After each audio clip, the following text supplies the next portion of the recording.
बिस्मिल्लाहिर्रहमानिर्रहीम। High court के अहकामात की रोशनी में आज हमने इमरान खान साहब से मुलाकात करने के लिए पूरी कोशिश की। रात से लगे हुए थे। रात से जो जेल के अहकाम हैं उनसे हम राब्ता कर रहे थे कि हमारी मुलाकात करवाई जाए, जो कि कानूनी तौर पर हमारा हक है।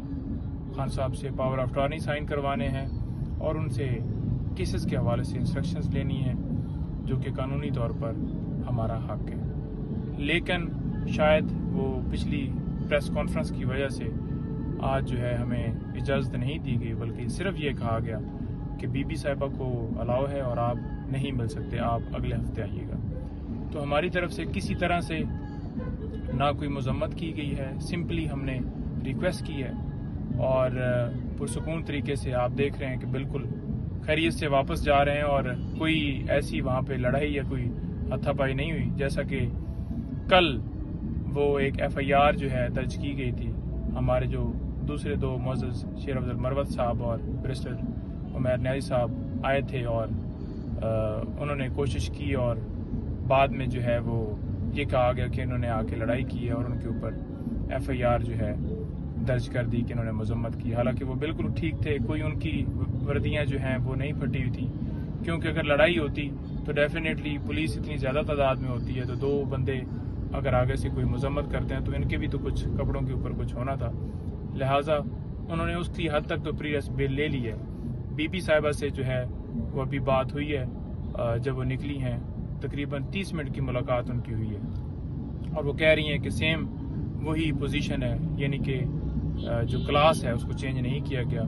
इतना उन्होंने पैगाम दिया है। बाकी उन्होंने कहा है कि ठीक है, आप सिंपली ये बता दें। लीगल टीम की आज मुलाकात नहीं हुई, हम इंशाल्लाह दोबारा जो है वो कोशिश करेंगे। देखिए, इस्लामाबाद हाई कोर्ट ने जो ऑर्डर दिए उस पर कंप्लाइंस करवाना, उसका हुक्म मानना जेल हकाम की ड्यूटी थी, जो कि नहीं माना गया।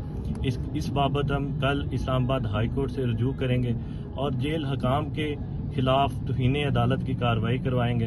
देखें, इमरान खान साहब से लीगल टीम की मुलाकात ना करवाना, तो ये बहुत सारा हमें शक होने लगता है कि जो जैसा इमरान खान साहब के साथ जेल में गैर इंसानी सलूक किया जा रहा है, किस तरह उनको एक सेल में रखा जा रहा है कि शायद उस तरह के सेल में दहशत गर्दों को भी नहीं रखा जाता। तो ये साबिक वज़ीर आज़म है, 27 साल उन्होंने इस मुल्क के लिए, रूल ऑफ लॉ के लिए जो उन्होंने कुर्बानियाँ दी हैं, तो ये सोचना चाहिए अदालतों को भी कि किस तरह उनके अहकामात को हवा में उड़ा दिए जाते हैं। ये साबिक वज़ीर आज़म है, 27 साल उन्होंने इस मुल्क के लिए, रूल ऑफ लॉ के लिए जो उन्होंने कुर्बानियाँ दी हैं, तो ये सोचना चाहिए अदालतों को भी कि किस तरह उनके अहकामात को हवा में उड़ा दिए जाते हैं।